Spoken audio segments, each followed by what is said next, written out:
Hey everybody, Shane Presley here, Rock Paper Podcast. Thank you for checking out another episode of the show. Today's features my buddies Anthony J Russo and Justin Myles.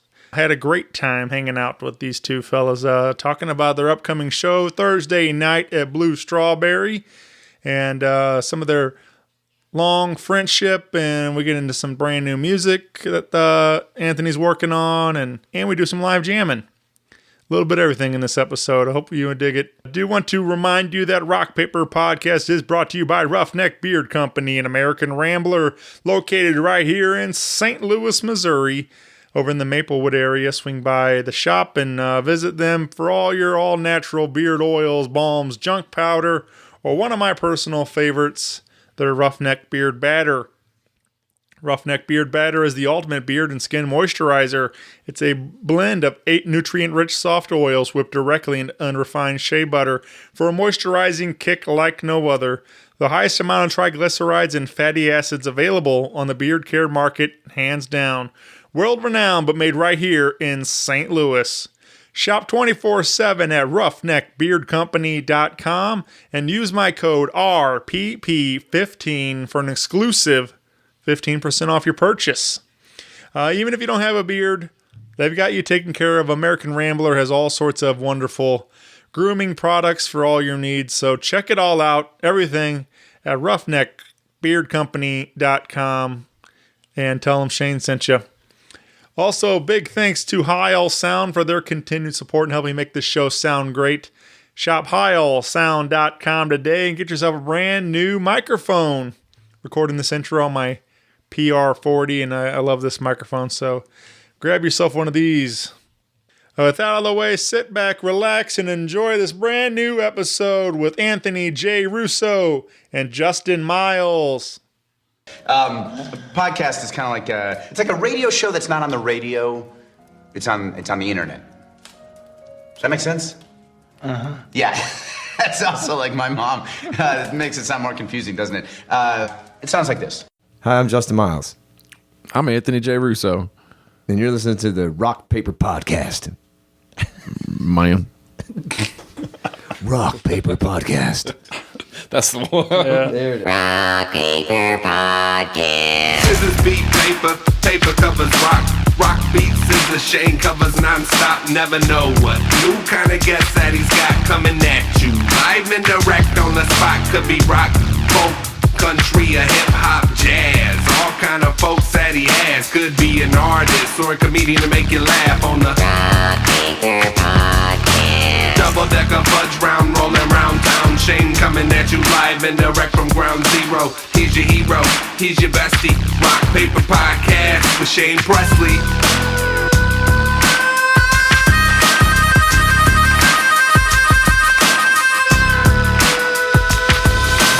Rock Paper Podcast. Hey everybody, Shane Presley here, Rock Paper Podcast, coming to you from St. Louis, Missouri. Hanging out today with Anthony Russo and Justin Myles. Welcome to the show, guys. And thanks for having us. Yeah. Happy to be here, man. Good to see you again. It's good to see you guys, man. Yeah. I feel like it was just yesterday that we were hanging out. As a matter of fact.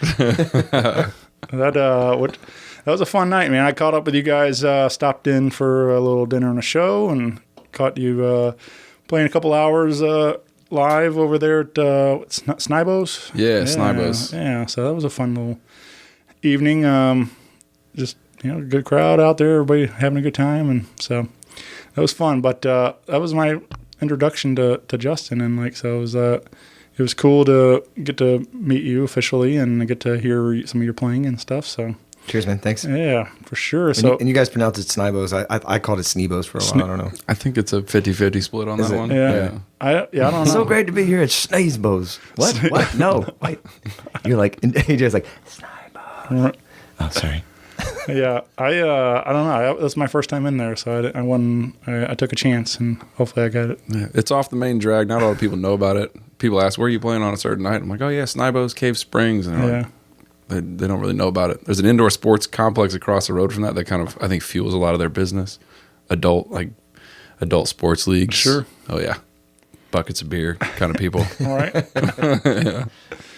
But that was fun, and like you guys got to break out some tap during that too. Get to showcase all your different talents and stuff. So Yeah, it's always an interesting one, man. Busting out the tap dancing in a bar scenario. All right. It always depends. I mean, it doesn't really depend on the crowd. We're going to do it no matter what.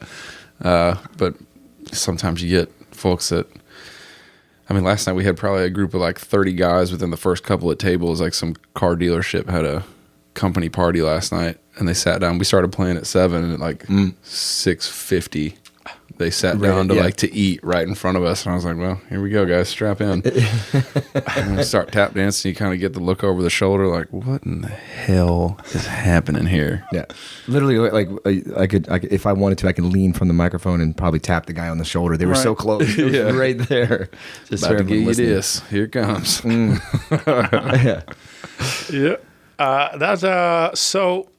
Obviously, I know a little bit about Anthony through the show. We hung out not too long ago and did one of these and had a really great time hanging out. But obviously you two know each other for a long time, right? Yeah, I just met him yesterday. Just walked in and like, man. Hey, you want to play guitar tonight with me? Yeah, you tap dance too? Oh my God, what? This is so weird. But so like I said, I met last night, and we but I been learning a little bit, just doing. Anthony said he had a couple of records out there, and I started listening to those. And on the way over today, just to kind of get an idea what your original music's like and stuff, because obviously last night was a lot of cover material for the bar crowd, and which was all a lot of fun. And even hearing your take on some of those covers was really cool. That Pickup Man, for sure. That was the Joe Diffie. Man, that's the new one that we have on the plate, on the hot plate. Man, it was Thursday night, and we were like, "Let's play Pickup Man." And you started playing this nasty little riff, and I was like, "That ain't Pickup Man." You were like, "Yeah, it is." Yeah, just teasing it. G, bud, just play it. I was like, "All right," and off we went. It's dirty, man. I don't ever want to hear that song any other way. Yeah, I really liked it, and just like the phrasing on it, so like it was just like a new take on it for sure. Like it was felt good, man. It was just a classic song, but with a new twist. It's such a fun song. I know I'm obsessed with that song. I'm very obsessed with like the Joe Diffie version of it, the Pickup Man. Which if you just said Joe Diffie Pickup Man, a lot of people are like, I don't know. But if you sing the refrain, you set my truck on fire and roll down the hill, something we like about a Pickup Man. They're like, oh, I know this song. My dad listened to this. But everyone loves it. I think it appeals to a cool crowd, and the twist that we have on it, what he was talking about, is just like that. There's that lick in the beginning that Brent Mason is a famous Nashville lead guitarist that plays on everybody's records. He plays that opening riff, and it just has this funky groove. We decided to just take it and just roll with it, like this nasty backbeat. Just sit like almost like you're sitting in the back of the truck, just cruise and really slow down the main street drag. Yeah. Yeah. It works, man. And if it go too fast, it just loses its stank. All right. Yeah, that's kind of what I like. Like you're saying, like it just kind of sits back, and like it's definitely, I don't know. You'll have to come out and hear it because it was fun, man. It's fun. We got you bobbing your head. Yeah, definitely. You were like, okay. Yeah. I was singing along all night. You guys, you guys do all my favorite stuff. Like, I mean, I'm a giant fan of music. There's all kinds of stuff that I love, but you guys do a lot of variety, which is fun too. And like, so it was cool to seeing you guys going back and forth, trading. So, who's fronting the song or even singing together and doing harmony kind of things. And so it was really entertaining, a lot of fun. It was a good night for sure. Thanks, man. It was good to see you come out. Yeah. You walked in the door, I'm always like, yes. Yeah, that's one of my... the mayor is here. That's one of my favorite things, like not to give you a heads up that I'm coming. I'll just drop in and like surprise people. And so it's pretty fun, like when people recognize me when if I walk in like the performers and stuff, they're like, oh, hey, what's like in the middle of a song. So yeah, it's always fun. Like it's just nice to have that, so... But yeah, man. So I wanted to kind of get into a little bit your guys' story. I mean, obviously, you guys go back a ways, and what does this friendship start with dance? I guess is that where you guys started? Yeah. Yeah? Yeah, 100%. We met in 2002, Reno, Nevada. We were doing a show called Tap Dogs together. And that was the first time we met. Man, you were young. You were Dog, I was 17 years old. 17. Performing in a casino in Reno, Nevada. I should have been in like English class. But I was still in high school. And your teacher let you like take this like leave of absence kind of deal. It was a bit of a process to make it all happen. I had to meet with the guidance counselor and get like the principal's approval and line up some like actual education when I came back to make up for the time lost so I could graduate on time, because I didn't just want to walk out of there with nothing. You know. And he always has a video. You always had your video camera with you. You were always like, you were that little that was a part high 8 thing going. Always actual piece of shit camera. That was part of the deal. I got out of high school, but my friend's dad was the AV teacher in high school, and we made a deal that if I made a short documentary film of my touring experiences, and I would come back and like take fourth quarter of my senior year, and I made a documentary that was like something submittable to any sort of video film festival, he would give me a passing grade. So I didn't spend a moment filming anything until like the last 2 weeks of the contract. We were there like fucking months. Yeah. And then like right at the end, I was like, I'm getting everybody out of bed. I'm like, I need you guys to like Reservoir Dogs walk down the alley and I'll film this. And like interviewed like company manager, hotel people, like, and just like crammed it in all at the last minute. And then my fourth quarter, all I had to do was edit like a little 6-minute thing. But the cool thing about that documentary, you didn't find this out till later. Yeah. When I first met Justin, we were hanging out in the hotel after one of the shows, and a couple guys had guitars around, and we all just like sit around and listen to music in our like cheap, shitty like Motor Lodge motel. It was a nightly thing. Across from the nice hotel. They didn't put us up there. They put us up in the Motor Lodge, where the doors open to the outside and the crackheads throw rocks at your window to get money. True story. No joke. Just I'm like, man, I'm 17. Back. Please stop throwing rocks at my window. I don't have meth. But Justin gave me a CD, and he was like, "Hey man, listen to this when you got some time." Went back to my room and put the CD in my laptop. I don't know, some of you aren't familiar with that concept, but you used to have a CD drive on a laptop computer. Yeah, IBM ThinkPad kind of. Yeah, for sure. A little pencil eraser mouse. And I listened to this album, and I was like, "Holy shit! Okay, cool. This dude's got some music." And the next time we talked about it, I was like, "Man, who was playing?" Who played this? Who played the bass on that? Who played this and that and that? And the answer to every question was him. He self-produces his entire album. And I met this guy as a tap dancer, and he gives me this album of 8-something tracks. Yeah, something like that. You know exactly how many it was. I think it was like 4 or 5 tracks. Something like that. Yeah, but it was burnt on like a verbatim disc or something. Yeah, man. But I was super impressed at his like multifaceted. Just his Batman belt was stocked. He had everything on it. On that record was all him: harmonies, vocals, drums, bass, guitar, everything, and the songwriting to boot. And that little documentary film I had to make to graduate high school, I used all his tracks for the soundtrack for that film, so I didn't have to worry about getting rights for anything else. I was like, "Hey man, let me do this. Let me use your music for this." And from that, like, that was super inspirational to me. Because I had literally just bought my first guitar, like within a month of that, learning how to play. Just because all the boys we would hang out nightly, and like Sheldon, Tyler, me, even you a couple times. Like everyone would just like pass guitars around. It seemed like everyone had a guitar on tour. Yeah, everybody could at least play one song. Yeah. Chris was playing like, I just remember Chris's version. Chris Irk, what up, man? He played his version of 4 Non Blondes. What's up? Yeah, okay. And he got in it. Man. Oh yeah, he got emotional. That's good. Yeah, I just remember laughing so hard. That's my karaoke classic, man. Oh man, do you sing it like that? Like go for it. I try. It lands. Like it does land. Yeah. I don't care where you are. It's gonna land. And the whole bar will just go ape shite. Ape shite. It wasn't until like 6 years later in like Queens we randomly ran into each other in New York City. East Village. Oh yeah. What's the name of that place?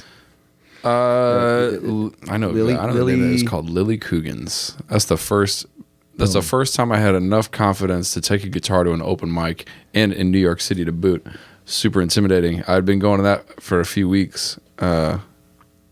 And were you doing Stomp? I was around the corner. I was up on 8th and 2nd at the Orpheum doing Stomp, and it was like a Saturday or some random. It was a random night, whatever night they had. It would have been a Thursday. It would have been a Thursday. It was a Thursday. Oh yeah. So I think I must have just got out of the show, and then just randomly we would just come down to like a bunch of us would come down to the Little Cougans and do the open mic, and then N walks. Like we haven't been in contact for 6-7 years, and then N walks. Anthony J Russo, and of course I'm like AJ, and all his buddies are like Anthony, but I know him as AJ because that's all we called you. We never said Anthony. Yeah, so AJ, most of the town community. AJ. Yeah, and you got a coffee fella. Screwdriver. Tall. So you played that one song. I called it the taxi song. Oh, it was called. The song was called "Nature of the Beast." Yes, and it was about people like cheating on people. Yeah, just like different scenarios, overseas flight, Mile High Club, random shit. Like, just I mean, it was rooted in my like watching people, specifically in like the dance industry. It's like randomly like incestual and weird. And you just watch that unfold, and I was like, man, everybody's. Oof, man, I got this putting a little bad taste in my mouth, but I'm gonna write a song about it. It was so funky. It was absolutely funky. This is pre Jason. Well, this is a little bit after Jason Mraz, but I just remember I was a fan of Jason Mraz and Dave Matthews and all that stuff. But I remember you having this this funkiness to it. And I was like, damn, homeboy got good. I wrote that song with my roommate at the time, Danny Wallace, and our buddy Donovan Helma. We like contributed on lyrics on all that. Sick. And yeah, it went over well, but like I almost like don't enjoy singing it because it's just the topic. Like it's like, oof. All right. It's a funky tune though. It's still not as raunchy as some of that stuff that's out there now, though. Yeah, it's man. Yeah, I think it'd be all right with it. Man, so Tap Dogs, and then led you to being on Stomp for a while, and. Yeah, so I did Tap Dogs, and I kind of like he was in Anthony was in high school, and then he took a leave of absence, and then I was actually in college at Point Park University. I took a leave of absence to do the Tap Dogs thing. That's where we met, and it was like, all right, cool, see you later, dude. All right, see you. Probably never talk to you ever again in life, but no, we ended up like just reconnecting at some point, and when did you start doing Stomp? I don't even think I know that. I think 2005-ish, 2006. And then I went on tour for a little bit, and then I think we had it. We exchanged information, and of course there was Facebook and stuff like that. But it was a while. I mean, I don't remember the last time we. It was like, wasn't it the Germany tour? It was like panned to like. Yeah, I think you got brought back. How long did you tour with Stomp though? Up till like 2011. That's a run, man. Jesus. It was a hell of a run. It was a hell of a run. It was off and on. It wasn't like straight every day, 365 days a year. It was like, we slap my legs and clap my hands and garbage cans. And just, yeah, exactly. Did that for a hot minute. Then I moved back to Maryland, started teaching full time, and really started to dabble into like playing out live music. Mm-hmm. Like I would always just kind of do like little things here and there. And that's the crack whore knocking on the window in the middle of the night. That's Reno. Yeah, that's Reno. Rocks on the window. I get nightmares about that. And then we did that Germany run, 2015, in Dusseldorf. Yeah, and reconnected again in New York City. In the fridge. Oh yeah, we rehearsed in a fridge. Like the gigs are always nice and all that, but the set for Tap Dogs is like this industrial like metal piece of like rusty garbage, and they keep them in these like shipping containers, just how they would store most things and travel them. I'm like, well, our show's going to open in Dusseldorf, Germany, but the set we got a set coming from Australia going to Germany, and you guys are going to rehearse on the set that's like it's in a container like in fucking Newark, New Jersey. And we're like, all right. So they get the set out of storage, and they put us up in this like warehouse complex. It's like a shipping facility, trucks driving around all over the place, gates and ports and all kinds of stuff. And they set us up in this giant warehouse. We just called it the fridge because it was fucking. It was 40 degrees in that place. That sucked. Yeah, it was tough. And then they put us up in Manhattan. So every morning we get up and like get on a bus, drive to New Jersey, which is like nobody's goal in life, I think. We did this like 5 days a week, and rehearse in the fridge, get all sweaty, and then take a break. I'm like, cool. Do you got a space heater or something? So Yeah. It's reminding me. You ever watch SNL when Fred Armisen was on there? Like Maybe. he used to come on Weekend Update, and I think it was like the mayor or something, governor or some kind of character. But he was an impression of this guy, and I think he's blind. But he. I was gonna guess like Giuliani or something. But no, and I forget. No, I can't think of his name. But anyway, he said Fred would do this impression, but that was like his tagline to everything. Is like in New Jersey, or stuff like that. He was always like New Jersey. He was always making fun of New Jersey every time. And like this made me laugh. Like New Jersey's beautiful. yeah. There's some good hikes out there, but a couple spots. Right. It's just super silly, but just made me Rehearsing laugh. for a national tour of a well-known show in a warehouse. In a 40-degree warehouse. In a 40-degree warehouse. Well, you have an hour and a half commute both ways, sitting in traffic. pretty much. Dusty boogers at the end of the day. Like it was rough. Yeah. That's the name of the next record, right? We rehearsed there 2-3 weeks or something. Put the show together. Had some new guys to train up, and then we played like 4 months in Dusseldorf, Germany, which was super cool because typically we'll be in an international destination. If it's a tour or something, we'll be there like 1, 2, 3 weeks, something like that. And then we move on. We were in this place long enough to like learn a language enough to where you could like leave your house at the beginning of the day, go to coffee shops, restaurants, whatever, and make it home and speak German the whole time. Like just like you could, like by the time we left that, we could all kind of survive in this foreign country and speak the language and integrate, make friends, and we really like were there long enough to like make some really cool relationships with people that still kind of like We still keep in contact, yeah. Yeah, there's Howie plenty and yeah. Typhoon. We met a dude named Typhoon. Yes, Typhoon. Yes, my name's Typhoon. Loved him. Yeah, Sonny. There's a bunch of people, man. Very cool. Yeah. I just think that's super cool too. Just like the fact that something you guys love to do, and I got good enough at it that it now takes you around the world and like you get to perform and stuff, and so that's that's the dream, man. Like fun fact, man. Justin's mom and my mom, they both own dance studios. Yeah, we both came from this like mom runs a studio, come up in that business, and you learn dance. You maybe don't love it. You realize you do at a later age when you actually like understand like how you feel about anything in life.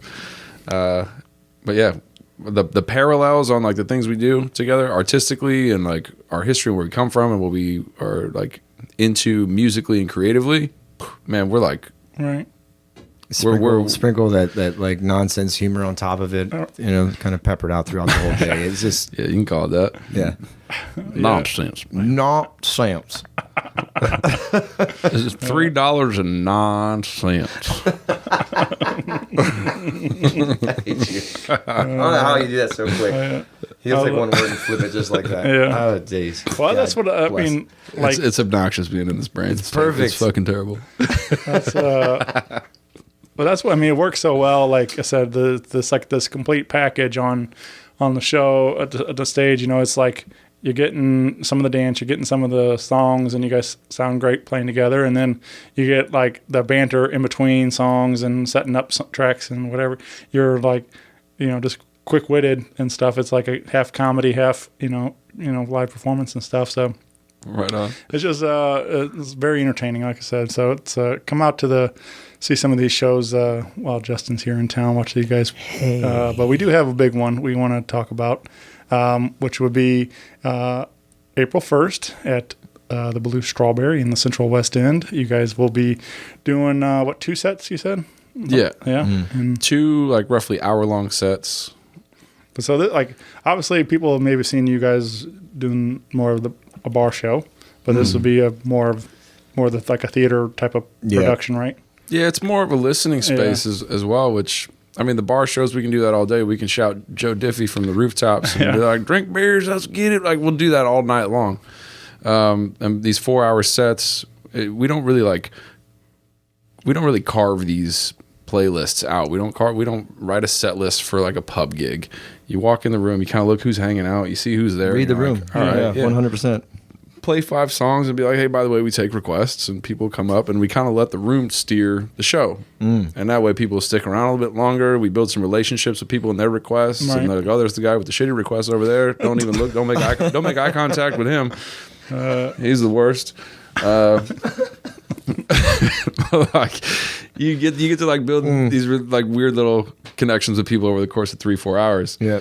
But this particular show, like, we look forward to things like this because it's just more of a focused listening space, and there's no TVs on with sports games and all these different shuffleboard and a pool table cracking a rack of balls. And, oh my god, there's the freaking free throw game like behind us last night with a chain net on it. And we'll sit there and like you were like, yeah, he's going to see like in the middle of the song. I don't know what it was, but you were like, and he's going to go for that 3-pointer right now. And No, he didn't. He missed he missed every single. He one missed of them. like 5 in a row, so I just started singing Brick House and talking all shit on his free throw game. Yeah.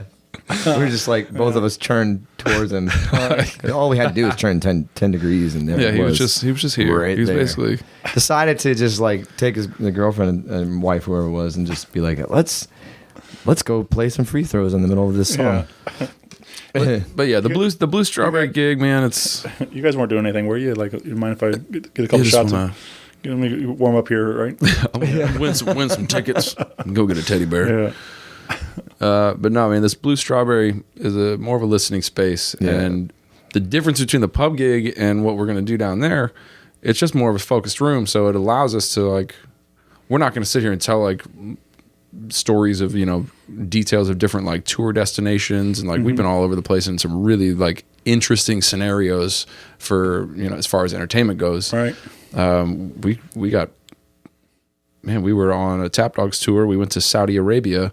It's a country where dancing is outlawed, and we're hired to come in and perform dancing. Yeah. And the biggest insult you can give to somebody in Saudi Arabia is to show them the bottom of your foot. And the logo of the show is a boot stamp.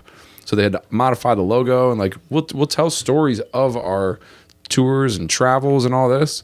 We don't really spend time doing that at a bar gig because it just gets lost in the room, just from the conversations and the pool games and all this free throw Fred over here. But we get to just open up a little bit more than we normally would, and people get a little bit more of a perspective into like our friendship, the history we've had. Looking back, man, some of the shit's really wild. Very wild. It really is. Yeah, we like the last time we actually did something like this back in the Southern Maryland at a place called Bug Eye, and it was fun. It was stellar. To some of the stuff we were like, well, should we talk about this? Nah, we should probably leave that. We should leave out of this, as in like a story that we both shared, because we're best friends. We've been through a lot of shit together. High, ho, and down, but we've been through a lot of shit. And some of the stuff, obviously we're gonna leave out, Sure. but talk about some really crazy stuff. But Yeah. we'll talk about it. And it's an intimate situation. It's like a cabaret performance. You got two guys that traveled around the world with did Stomp, did Tap Dogs, and we've done a lot of things together, and even in life, just camping and writing music together. How this song came about, how his song came about, how we spent time, elbow to elbow, going across. We don't sit there for 2 hours and just talk about this. We tie it in. There's a little bit of thread to every song. Okay, now here's this song for inspiration, and just share laughs and tour stories and tour bus stories and. That Baltimore gig, man. And to be quite honest, we don't plan out all the stories we're going to tell. Like, this particular song, we got a couple talking points on it.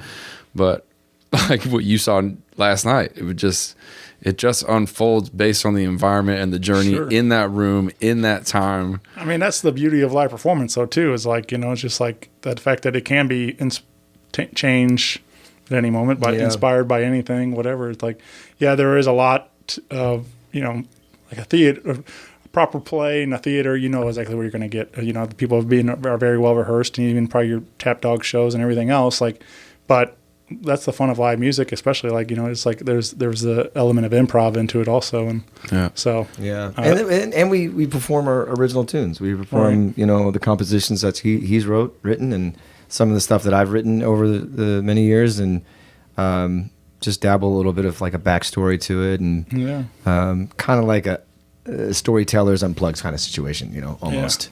And people, that's what they're getting. They're coming to see that. They're coming to hear and really like be involved in what it is that we're singing. And that to us, it's a breath of fresh air, because we don't get to do that a lot. Right. We don't get to do Especially that. not these days. Especially not these days. So when we get the opportunity to do that, and there's not a lot of opportunities to do that back in Maryland right now. So to be able to come out from Maryland and to do this type of show, play music in general, is amazing. And the people here every time in St. Louis and St. Charles are just absolutely stellar. Amazing.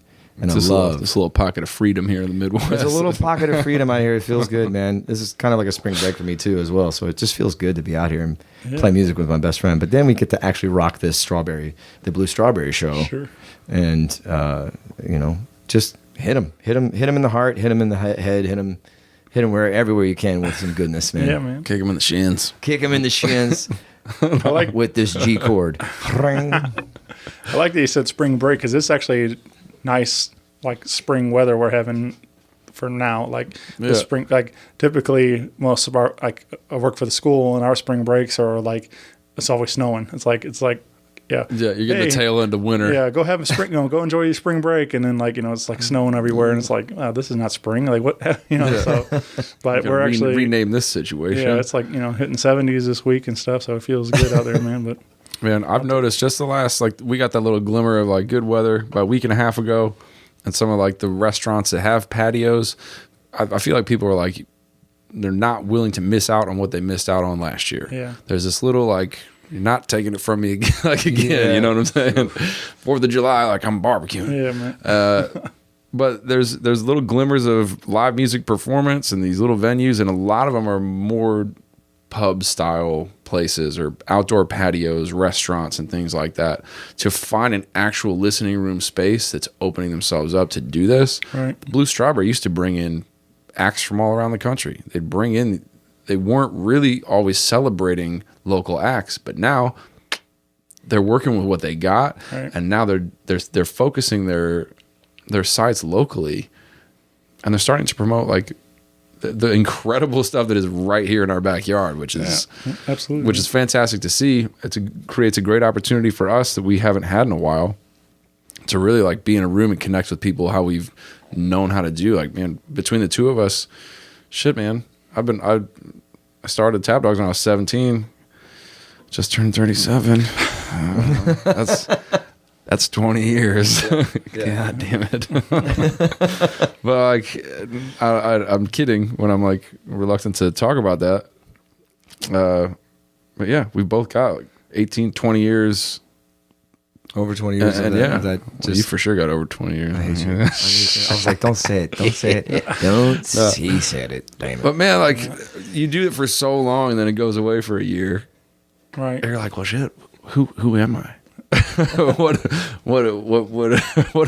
do I contribute to the world now? I can cut grass. Shit. Right. So we're lucky to have the space, really. 100%. So grab some tickets with bluestrawberrystl.com is the website. Head over there and snag some tickets. Come out and join us April 1st at Blue Strawberry, St. Louis, Missouri.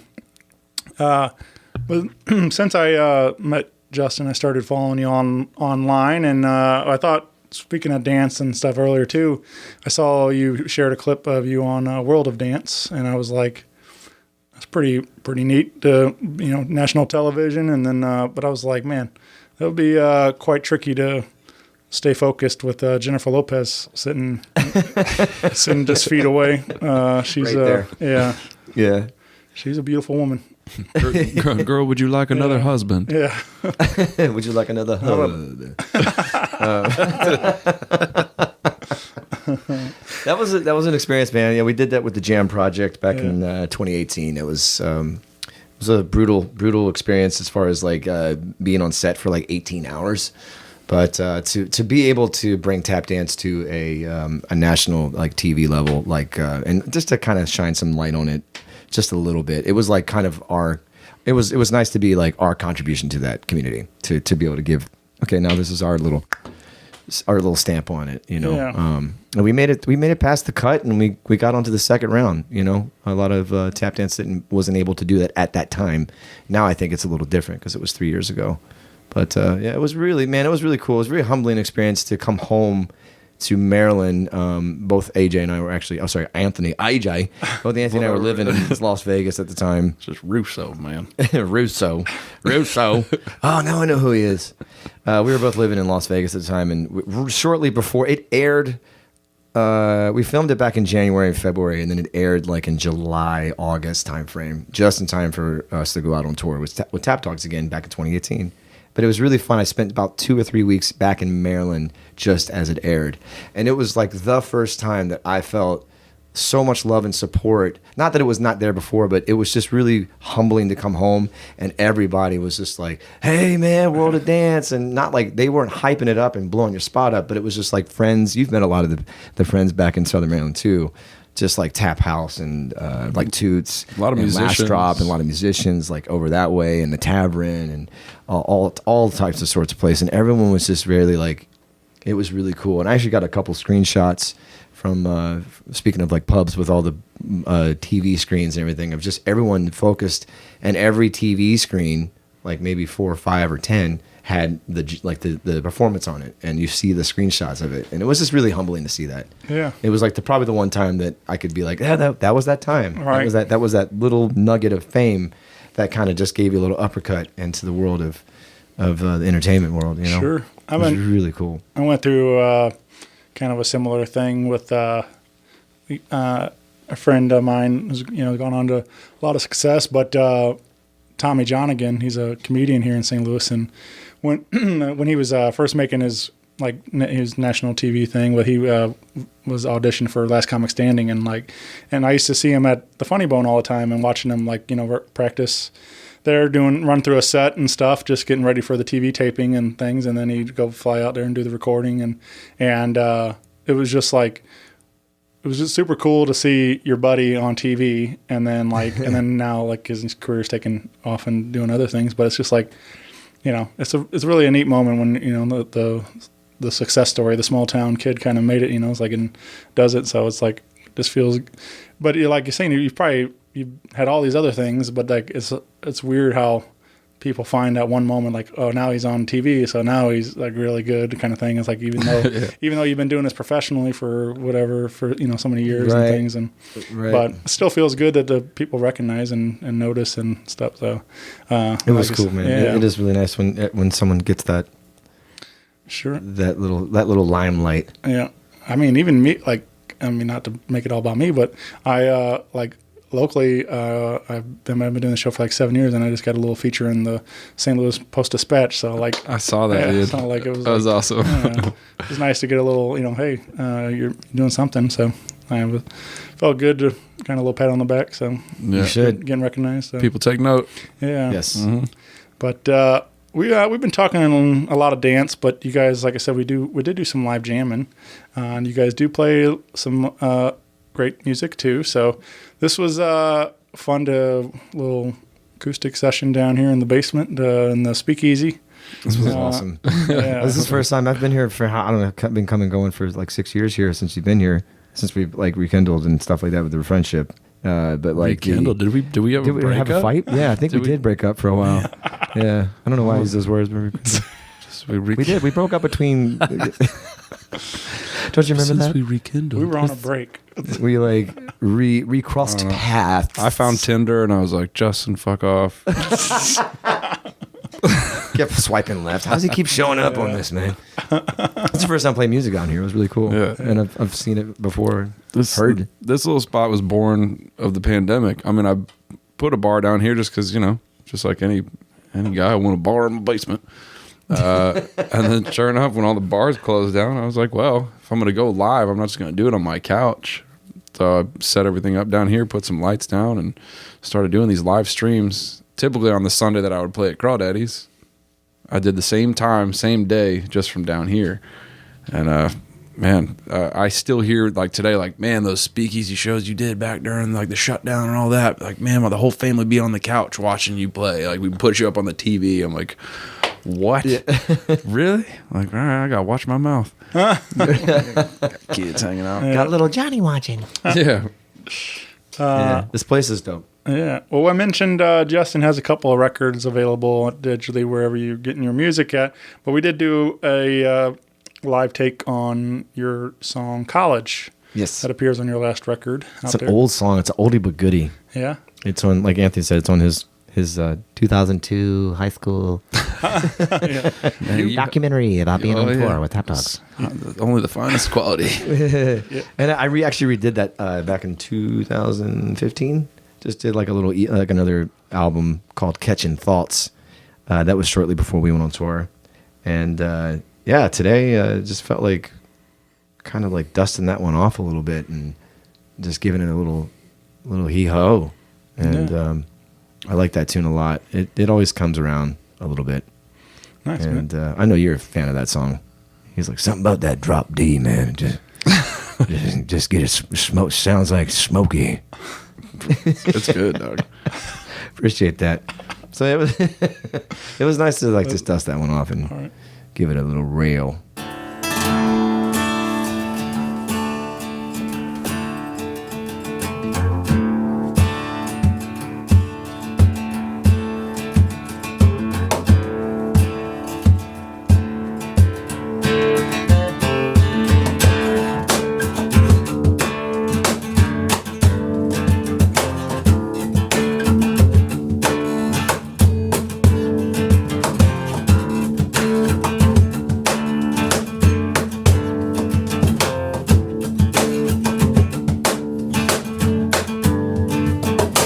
This new idea in my head, it seems it won't go away. Yeah. Comes to me all night and day, just won't freaking go away.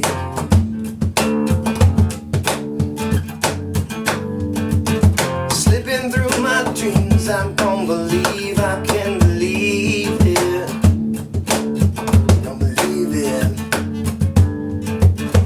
Guided by my thoughts, can justify that we do it now.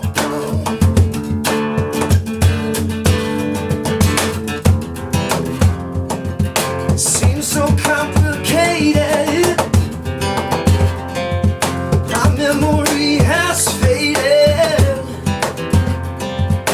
Though I feel so clear, the sound it keeps ringing in my ear.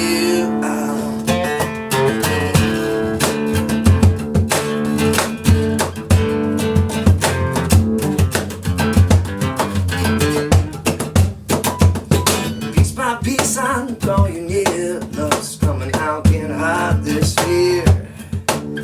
Can't hide this fear. Oh, it feels as if we're pulled around. All my roots stand still when I feel the ground. When I feel the ground. Yeah. Day by day keeps getting long, dragging me down. I gotta stay strong somehow.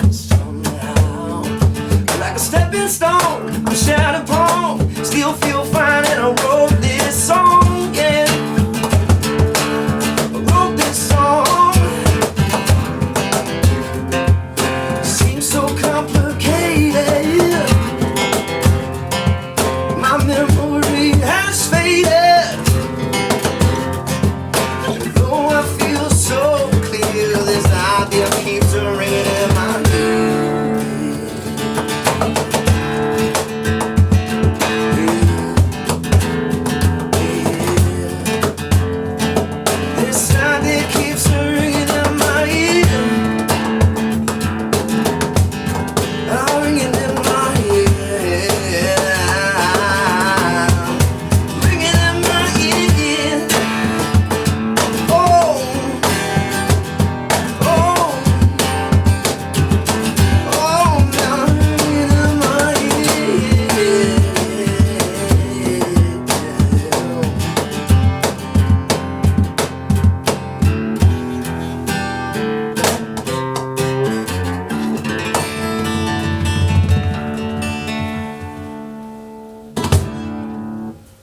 what's that? Steve Ewing always at the Urge shows, and he's like, I forget what the track is that do, but I think it's Straight to Hell or something like that. I think is in drop D or something. And then he's like, dropping it down to funky D, y'all. And like,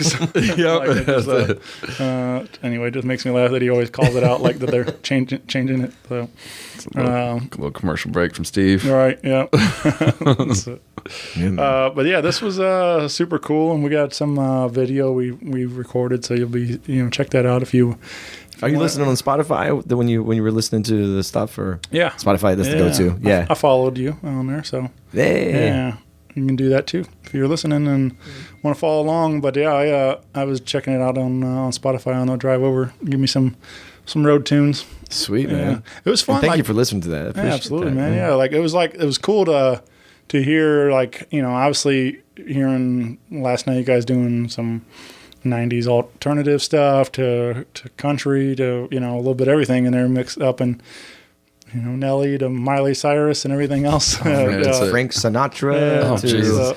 The Frank Sinatra. This guy requested Frank Sinatra, then he went and laid on his back on a pool table. Yeah. I mean, like you do.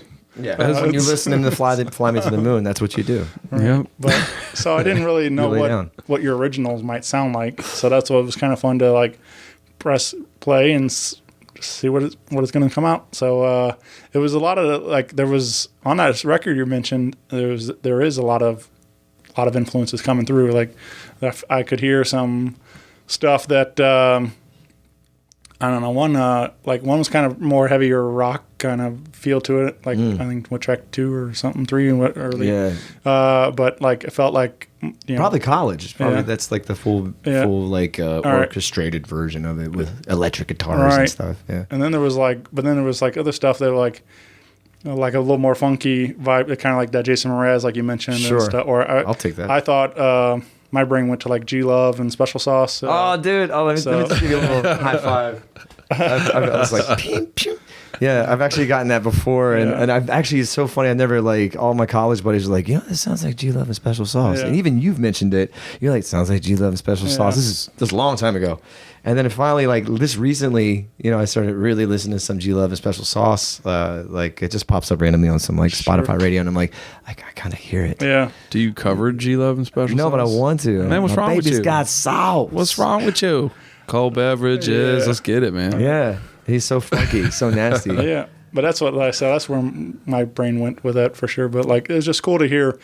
I love music like that. I like records that take you on a journey through a little bit of everything, So it doesn't have to be all pop or rock or whatever, just a little bit. There's a lot of putting it all in a blender and, see what happens. So that's how I like it. But cheers, man. Yeah. That. So is there, obviously you said this record's, a little, a couple years old, but are you working on some new things? Is there?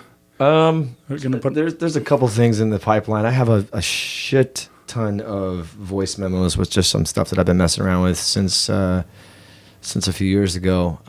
But I have enough stock to maybe just explode one day. And but the last couple of years, due to time and patience and stuff like that, but the last couple of years, I've actually have such a sure joy of actually helping other people work with their songs and their EPs. If they want to, hey, I got this single I want to put out, or can you help me? I like to kind of put the producer hat on a little bit. Yeah. And then it's weird because I actually enjoy that a lot, maybe a little bit more than when I'm trying to do my own stuff. I don't know if it's just because you turn it around on yourself and you're like, I gotta do this and this, but when you're working with somebody else, there's a lot. I don't know. I have such an enjoyment of trying to make someone else sound as best as they can and pulling out that artistry in them. And me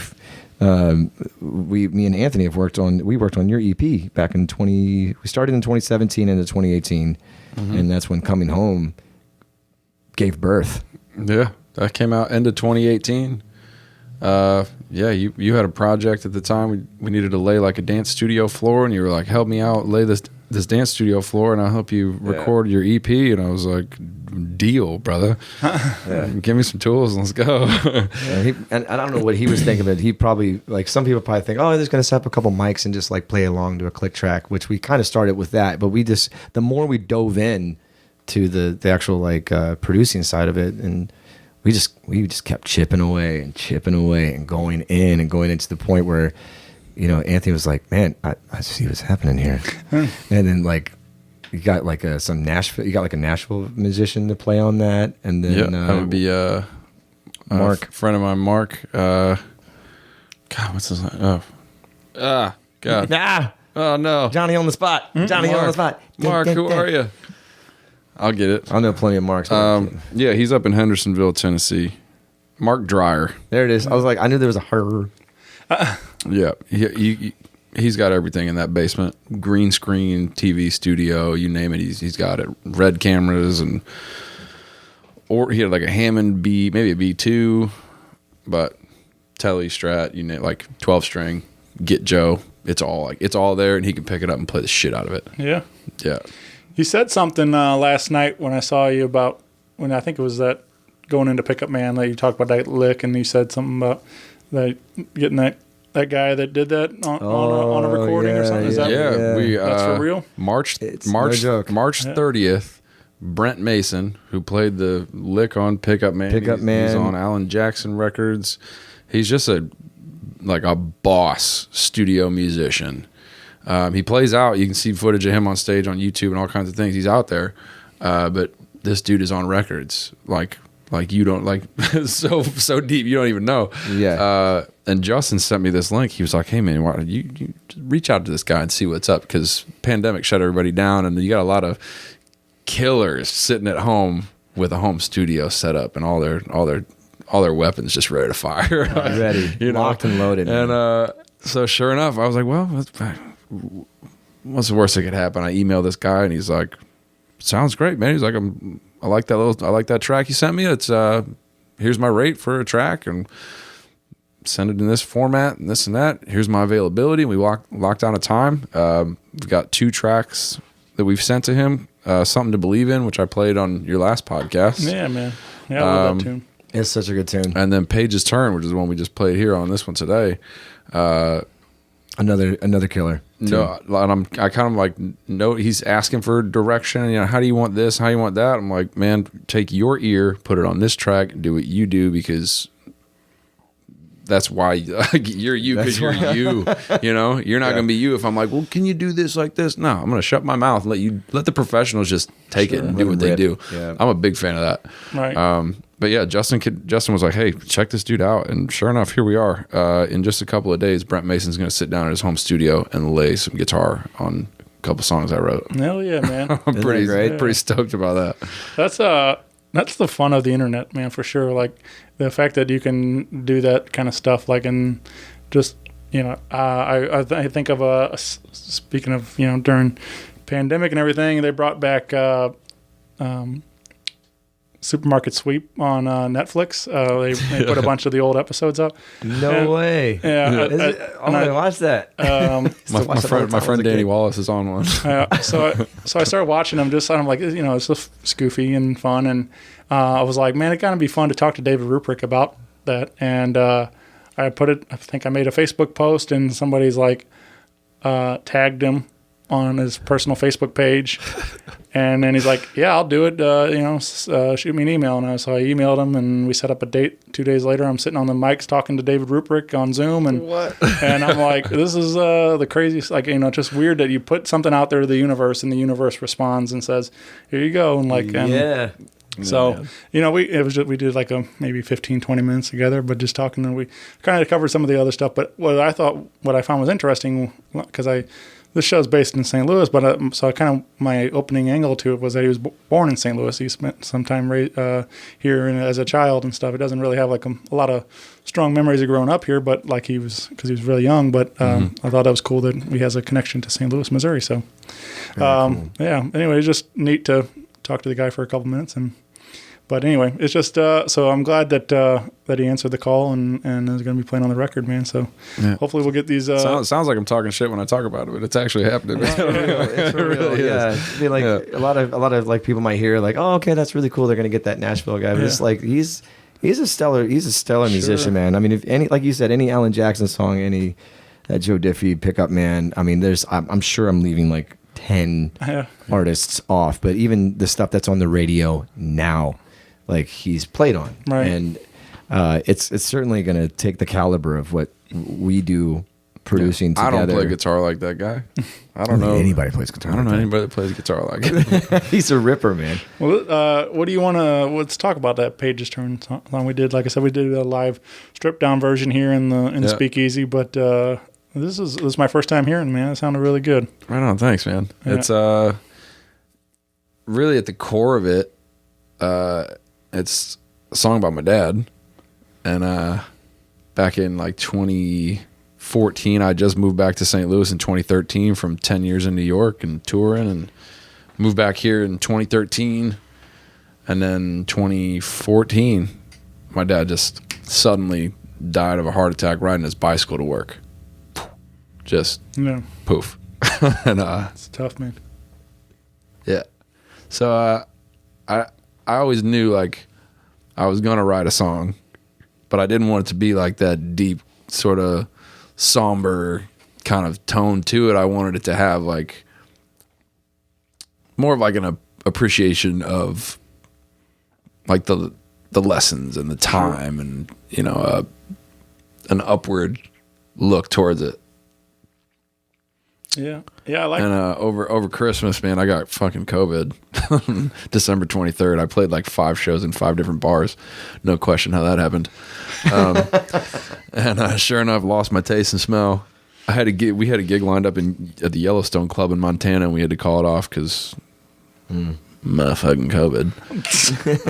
The Rona. But I got locked in the house for 2 weeks. Christmas, New Year's, all that. Like all the times that you get together with your family, the people that you really treasure. And I was like, man, zooming into Christmas, saying what's up to my family through a screen. And I was house sitting for my boss out in Troy. He's got horses and like 10 acres out there. And I was really just in the middle. I was in this house in the middle of nowhere. You know, I live in a duplex here in St. Charles, so I can't really just like plug in a microphone and get it how I'd like to. And I was in this house up in Lincoln County on a bunch of acreage, and I put up a little like snowball microphone on the counter, high ceiling house, and kind of started thinking. I started singing this verse or this chorus. It's never too late for a teacher to learn. Fireman's never safe from the burn. Cowboy will tell you it's the spurs that you earn. Like my boss's house that I was in, he was a firefighter. Or he is a firefighter currently. He's a horse rider. My family's always been in the education side of things for dance, so there's a lot of things that kind of connect there. And my boss that I work for now, I grew up dancing with his daughter. Okay, long story short, he lost his son when his son was like 25, 26 years old. I lost my dad, and now the two of us work construction side by side. You got a father who lost his son who lost his father. We got a cool thing going. And I was in this space while they weren't there, and there's firefighter helmets and shit hanging out all over the place, and horseshoe coat racks, and sitting in the space, and there's a dog on the floor scratching like a fucking crazy thing. I was like, there's like a tick on a dog is a hard one to shake. It's my favorite line from the whole song. I'm sitting there trying to figure out this verse, and this dog's just like losing his friggin' mind. I was like, man, you got a tick on you or something? Like, what's going on? Tick on a dog? I'm like, oh, good Lord, there it is. And I wrote the like verse, chorus of that song. That was one of them like 20-minute sit downs. Where's the goddamn pencil? I'm gonna write this thing. And yeah, within like a week, that song just took shape. And Very cool, man. yeah, man, it's an emotional one. I can get through playing it without quiver lipping, but shit, Yeah. can't talk about it. Oh,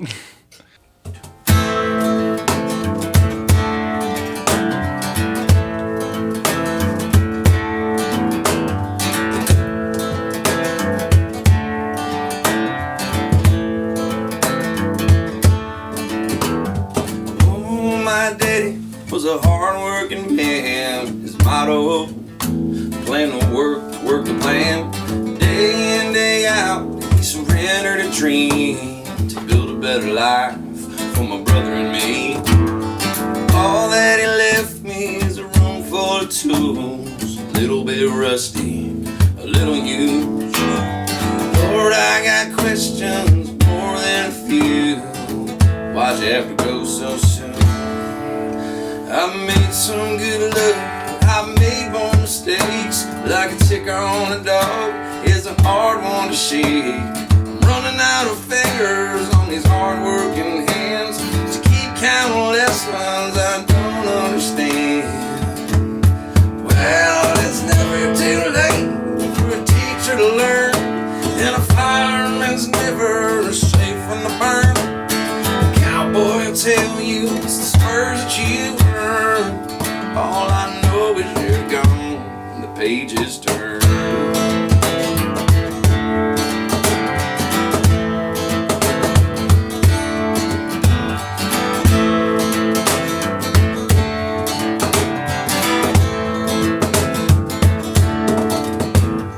I still remember 15 years old, taught me to drive in the snow. Your jacket was leather, your head was hot-tempered. My old man's wrong. Some say sinner and some say saint. People ain't perfect and hell no I ain't. Well, it's never too late for a teacher to learn, and a fireman's never safe from the burn. A cowboy will tell you keep what you earn. All I know is you're gone, the pages turn. Yeah.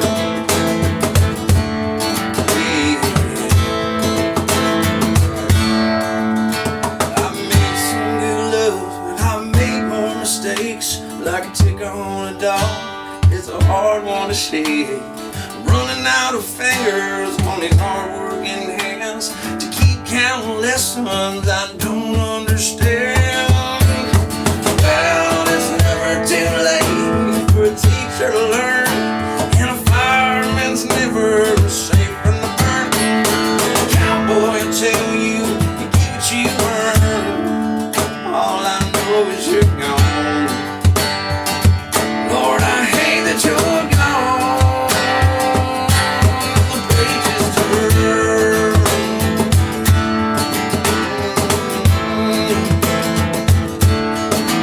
Pages turn.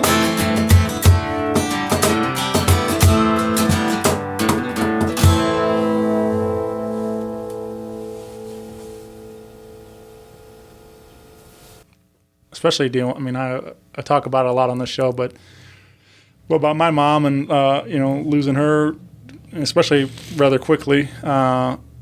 She was diagnosed with brain cancer in June of 2019 and gone December 3rd of 2019. So like, and most of that time, she was like incompetent and like, or that's what they said, they called, and like, but I couldn't have like conversations with her, and so she was pretty much,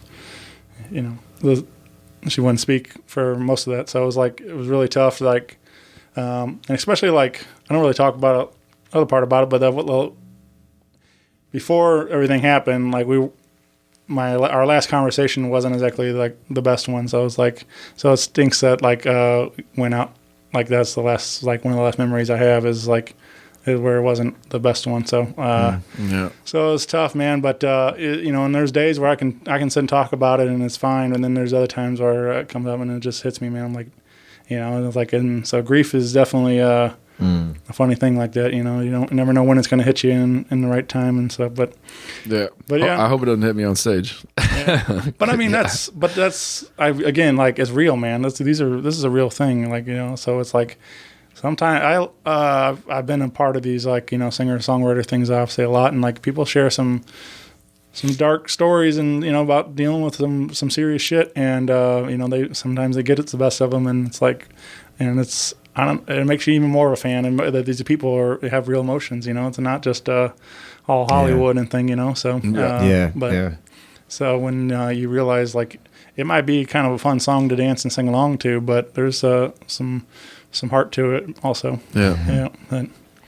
But yeah, man, I'm digging it. And like I said, this is hopefully we'll get that hot guitar licks all over it here in a studio recording and coming out soon. And I mean, he said he's going to attack it on March 30th, and then like he's going to sit down with some intention, and he's probably going to hit it and be done with it in the same day. Yeah. Is what I'm hoping. It's going to be a hot tune for sure. Like really excited for everybody in the world to hear it. Yeah, especially all the close friends and like just everybody. For sure. Yeah. Yeah, we've been doing a cool thing lately, man. I lay down a scratch track and I email it to Justin, and he does the rhythm section out in Baltimore. You know, it's like a postal service arrangement where we got to kind of record it remotely and pass it back and forth, and then we're gonna pass it out to Brent, and then he's gonna pass it back to you, and then you're gonna go into a studio here, and he's gonna lay down some acoustics, and I'm gonna re-record the vocals after Brent Mason puts his guitar lick on it, because I'm gonna sing it way differently. I know it. I know that you put that stank on it, and I'm yeah. How can you not? Yeah. Yeah, man. Well, very cool. You can get plugged in with these guys both on Instagram and everything, and so we keep up to date with more shows and more music and all that fun stuff. And is there official website for anything like that we need to hit? I mean, there's not really anything advertised on it, but we've gone by the Step Hounds. But I mean, if you follow us individually, Have Taps Will Travel is my Instagram. But Anthony J Russo, if you look up Anthony Russo, he's a more of an electronic based musician, and this people get confused. Hey, I just bought your album. It doesn't sound like you. I'm like, well, that's the other guy with a common Dago name. I got a buddy named Justin Johnson, and he's a folk singer songwriter here in St. Louis. But there is a Justin Johnson who's a cigar box guitar player. He's got the shovel slide. I've seen that boy. Yeah. But Justin said that he's had shows here in town, and people show up and like, you look a little different than like. So we drove from South Dakota. What the hell? Right. It's just like, oh yeah, that's not me. That's the other guy. It's like, but it's you got a shovel. Yeah. I always think back to the Office Space line, like, why should I change my name? He's the one that sucks. Like, yeah. Michael Bolton. Yeah. He's the one who sucks. Just go by Mike. Yeah. I celebrate his whole catalog. Right. He says. So funny. It makes you think like why some of the craziest names are out there for like artists, especially in the country world. Like there's some, I'm like, is that really their? Come on, is that really their name? Like I can't even think of one right now, but like it's my friend Mason Jar over here. Yeah, like, man, your name ain't Mason Jar. Shut up. Mason Jar. That's country right there. That's country. Yeah, but he's like, but my real name's like Robert. Yeah. You met my son Hickory. Come on. Yeah. And his sister Dickory. Jesus. That sounds like a rough comeuppance for old Dickory. Yeah. and my other son Doc. Yep. This is Hickory. And this is Dickory. And that's Doc. I'm not as quick as he is, but I could get there once in a while. Raise a bunch of wussy. I would name Dr. Quinn in medicine. Well,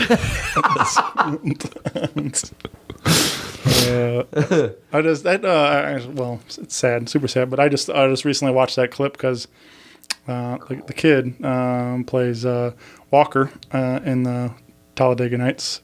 Just died the other day, so it was super sad. Oh shit! Yeah, he went on to being a sergeant in the Army and all this stuff, and but 28 years old and killed himself. Fuck. So yeah, super sad. Damn. Yeah. It was tough, man. But I was like, I watched that clip and I'm like, yeah, that's so funny. That movie was so good, and he was so funny in there as that kid, and like and yelling at their grandpa, throw chips, Grandpa chips old war medals off the bridge, and like. Man, we talked the other day about doing a set, not like really diving too deep into depression and what a lot of people have been dealing with, even at an increased level over the last year. But we talked about covering some artists that people connect with, like covering Linkin Park, Chester Bennington, Scott Weiland, Chris Cornell. Like, not making a speech about it, but bringing it enough to light that people know that it's relevant, right. and feel understood and heard. Yeah, man. Yeah. It's a real thing, man. A lot of people don't understand, and I wish they would understand that. Like these artists, like we had spoken earlier, that they write music, they put their heart out there, I'm sitting across from my best friend who wrote a song about his dad, and he got emotional about it. But a lot of these guys too are also writing songs about whatever it is that's close to them too as well. And obviously they're getting very emotional about it as well. Yeah. And a lot of them don't understand. Like, if you really go and research and you do like little bits of Googling here and there about, especially Chester, like a lot of his stuff, they're like, oh, it's about like a breakup, or it's about this and this. Like, nah, man, he went through some shit. And a lot of it was drug addiction, a lot of his alcohol. Like, it goes deep. And, like Chris, all those guys, like, Sure. they battled depression, anxiety. Like, and it's something that hits me hard in the heart, because I know I've dealt with it all my life too, Yeah, is man. depression and anxiety. I should probably write about it a little bit more. I probably write about it indirectly, but don't really like sit on it. But it's, the point I'm trying to get is, like, we as the consumer, as the listener, as the audience, we're listening and we're consuming ourselves to the song, but we're really not understanding the connection to. Some people do, like, oh yeah, I really feel his heart and lyrics, but a lot of us take it for granted. And then when these guys take their lives, or they commit suicide, or whatever it is, however they die, usually has to do with the root of where it's coming from, and then we don't talk about it. Right. It's like, oh, I guess we'll just move on. It's sad. But it's like, but you were celebrating all the songs that they wrote, the 3 albums. Did you know what that was about? And it's just like, if we had a little bit more, not to get on a soapbox, but if we had a little bit more appreciation for that kind of connection, I think there would be a little bit more attention to, like, maybe depression and anxiety in this world, especially people with PTSD. Yeah. Yeah. Yeah, man. It's 100%. I'm glad we're having this conversation, because it needs to be, Talked about. Yeah. So. And people are afraid to talk about it. They'll talk about all this other crap out there. Music saves, though. Yeah, man. 100%, man. Music definitely saves. It saved my life a lot of times too. Yep. Yeah. I think I said something off mics, but like that's, there's so many songs, especially stories. I'm a big fan of, like, just song storytellers in songs like that, like, those writers and stuff that, and when they write a song and it's like telling my story, and I realize, like, like when you're not alone, kind of thing, like you're not. You feel comforted. Yeah, we were talking about that earlier. Yeah. You're just like, you realize, like, man, like this guy. Oops. Like, Yep. That's how I feel comfortable now with this whiskey barrel. I never met this, man or woman, but they're sharing this story, and I was like, you have that connection to them and stuff. So it's really a neat thing. But you realize, like, we've all dealt with a lot of messed up things, whether it's, whatever it is. But so that's why a lot of artists like ourselves, and I'm sure I speak for a lot of guys out there that play cover songs. Like, there's probably that one cover song that we like to do because it just hits home. Mm-hmm. Right. We're like, let's play this, like that song that we played by Train. We just, something about that song, Heavy. It's a deep track that probably maybe 1/10 of the world has maybe heard. They've heard, Hey Soul Sister and Drops of Jupiter, which are absolutely amazing songs. I love Drops of Jupiter. Drops of Jupiter. If I got my research right, I'm sure Pat wrote that about his mom, who passed away a long time ago. And if that's wrong, someone correct me in the comments below.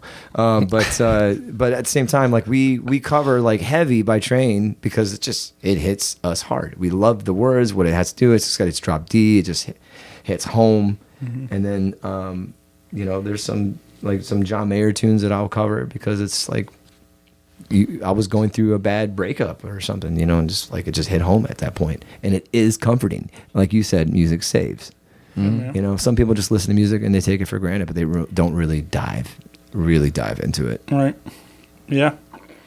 I think it's interesting too, like you was mentioned, like Chester and stuff, and like even Cornell, like, but like you listen to these guys' lyrics like afterwards, and like it's like, man, all the clues were there. Lane Staley. Yeah. All like just like man. You just didn't like, you just put all the pieces together, but like there's a lot of like really dark things in those songs but it's covered up by big guitar sounds and stuff or whatever. Yeah. But it's like, I think one of my favorites is looking towards the lighter side of things and having music as a vice of comfort is Jerry Cantrell. What is it? Black gives way to blue. Mm-hmm. dude, Yeah. you listen to like the Alice in Chains catalog, and you're like, holy shit, Lane Staley's like singing about like what's about to happen. He's like calling the plays. It's And then they go dark for so long, and they come back with Black Gives Way to Blue. Right. Holy shit! And they opened their concert that I saw in New York when they hired that new lead singer. Yeah. William. Like, William DeVore. yeah, man. But like, just yeah. I mean, Jerry was responsible for a lot of the songwriting. Yeah, I think that's Lane gets a lot of credit because being the front, but like I don't think you don't necessarily realize how much harmony is all. It's all Jerry. Yeah, the richness of it. So it's like that band would never be what it was without Jerry and they're creating that sound and stuff. So but that's what's so cool about adding William in there, because I was like kind of like, man, I don't know how this is going to work without Lane, but William doesn't sound like Lane, but when they harmonize, they sound so good together, just like the records and stuff. So like it works still, like, and so it's they're still a great show, man. Like it's still a great band. Yeah, but the new stuff they've been like, all I say, like you say, Black Gives Way to Blue and everything else. I had a buddy on the show the other day. I was asked like about influential albums and stuff sometimes, and I forget the name of the something about dinosaurs, newer record they put out. Okay, and but like he's quite a bit younger than I am, and that's like for him that's Alice in Chains, like this and it's like came out in whatever 15 or something, 16 or something like that. That's like so I'm like, man, like. You're like, jar of flies, young man. Yeah, he's like, that's what. It's just weird. Like we both coming from a very different, time periods and an approach to it. But like he's like, man, it's like I grew up listening to this record. It's like this is this is Alice in Chains to me, and I'm like, shh, dude, like, man, I go like you go back to the old stuff and that, especially that like I love that Unplugged set they did. MTV and like, Unplugged. That shit's untouchable, dude. It really is so good. But it's just funny to me, like hearing that. But again, like, but I'm like I'm probably the same way with certain things too. Like where there are artists that like when I found them is like where I have that personal relationship with them because that's the record I was introduced to them as. Instead of like starting at the beginning of their career and listen to the whole discography. A lot of times I'll go back and I do my homework and I'll listen to the stuff, but it's like I'm still grown to love the stuff that I was introduced to because it's the stuff that's been with me the longest. And I have your ear just recognizes that sound. And the beautiful thing about the Alice in Chains MTV Unplugged at the Beacon Theater is like I for me personally and a lot of people, and we listened to it numerous times. You listen to it, you got to see everyone had the CD, but then like when you actually go back and watch it, there's a couple things that are in motion. Not only are they playing Unplugged, but they're also playing live. And this is like they're not auto-tuning anything. Right. They're not overproducing anything. They're not going fucking ape shit on that stuff. And then when you see it visually as well, it's just all the emotion is just being just absolutely filthy, just dripping all over that. Yeah, it takes like the studio mystery magic out of the equation. You're like, you just get to see people with acoustic instruments and emotion, like the human, just who you are. You're there. You're on stage. You're doing it. It killed me when I saw it, man. I was just like, he's got the microphone like way down here, and but it sounds amazing. And it was I don't know. It's just. It touches you in like a way that you can't explain. Other people just like they don't take themselves too seriously. There's like the little things when what song did he start and he messed up and he was like shit, and he had to start it over and just like damn man. Like let's cut to some LL Cool J videos or something. Something like we'll be right back. I like also in unbelievable stuff in that set that he the bassist has friends don't let their friends don't let their friends cut their hair or something like that. I was like written on his guitar, something along those lines. And I think it was kind of like a jab at like Metallica when they all cut their hair off or something like kind of thing. Or weren't they like sitting in the front row or something at that concert? Something along, I don't know, something along the stories. I think they were. I don't know that story. Maybe, but it was just funny. Like it's especially like that kind of thing. Like it was just if you're paying attention, you caught it, but it could easily be go unnoticed. But Yeah.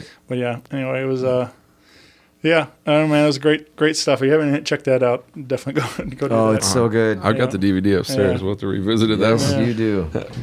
But Ooh, we got a little there. yeah, man, there we go.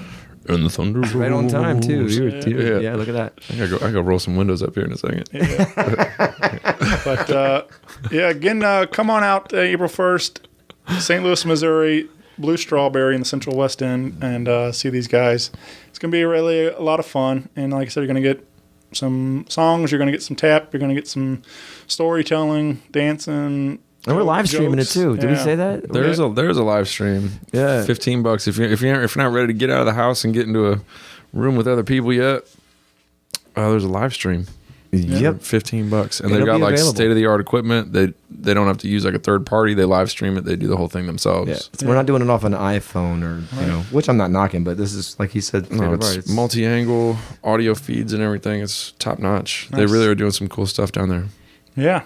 So get, if you either way, you can get a ticket to the event or to the live stream, but it's gonna be a good time. Yeah, Check come the out show. come out and see the show. Get out of that house. Come get some some human vibration, and Right. you'll laugh, and we'll have a good time. Yeah, for sure. Can't help it, man. Like, Yes. we have a good time playing together, and I think that's the biggest thing that sets musicians apart. Is being able to just enjoy yourself in the moment, because that sells better than trying to sell it. Yeah, man. And like we just do our thing, man. we love being on stage, and we got a lot of hours doing it, and that is one of the most clear and present things in our performance, I think. Yeah. Yeah, I agree. Yeah, it's just contagious. That's probably a bad word to use right now, but Oh, geez, man. Oh, let's end it and start all over. yeah, I'll. Edit that. No, you're good. You're good. That's perfect. But it definitely, you just want to. You can't help but to smile, man, when you guys are up there having fun. It's like you have fun watching. So it's cool, man. I think what you guys are doing together, and hopefully we'll keep it going. I mean, I know you're heading back home in a couple days and things, but hopefully we'll keep this party train rolling. Yeah, man. We go back and forth, Right. man. He comes out here for a little while. I go out to Baltimore, and we just kind of bounce back and forth. We'll set up some shows here. He sets up some shows there, and until we can really push the throttle up on it, this is kind of where we're at the moment. Yeah. We find the venues that are bringing people in, and we're like, you're going to bring us in, because we're hungry, man. Yeah. We hungry. We hungry. Get some cookies. Get some milk and cookies. Nah, man, we're just hungry to like increase the personal experience these days. Really, it's not like my fridge is empty. I got me a part-time job now. Hey. Damn it. But no, man, we provide people a brief escape. Yeah. Yeah. Well, 1 hour, 2 hours, whatever it is, you're gonna forget about all the bullshit going on in your life. You're gonna laugh. You're gonna tap your foot. You're gonna nod your head and smile for a little while. Yeah. 100%.